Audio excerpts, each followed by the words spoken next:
ku soo dhawow Somali Online Academy haddii aad ku cusub tahay channelka fadlan sar subscribe notification kana furo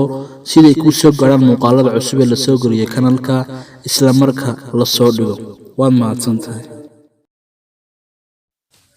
bismillaahir rahmaanir rahiim assalaamu calaykum casharkeenu maanta wuxuu ku saabsan yahay websites waa website-yada wada sheekaysi dadka ka wareegsanaya website-yada waxyaabahaas oo anigu waa Khalid Cabdi halkan waa Somali Online Academy la socod casharka oo dhameystiran haddaba u baahnay barashada luqadda Ingiriisiga ma heli weydii chance aad ku tagto school ama fasal haddaba waxaan ku diyaarinay hab cusub oo ah barashada luqadda Ingiriisiga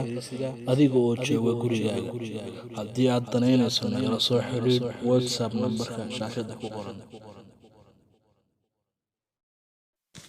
wada sheekaysi ku saabsan website soo website-yada A iyo B ayaa isku wada qaadanaya qofka wada taagay B qofkii labaad ayaa yiri what type of websites do you often search for? I prefer education websites such as Wikipedia and Voice of America, Special English. What type of website do you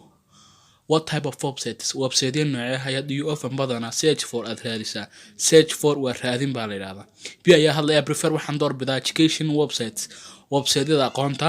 education website waa website-yada aqoonta such as sida Wikipedia website kale Wikipedia and for VOA English Special English iyo website kale la yiraahdo Voice VOA oo u khaaska Ingiriisiga VOA Special English oo u khaaska Ingiriisiga I prefer waxaan doorbidaa educational website-yada waxbarashada such as sida Wikipedia and iyo VOA Special English website kale la yiraahdo VOA oo loo soo gaabsaday Voice of America tila cadeed maaha Special English ka u khaasa ayaa hadlay what is your favorite website ka xiisaysan website ka taageerto waa kee what's your favorite website ka xiisaysan waa kee what is your favorite website ka mar walba xiisaysan waa kee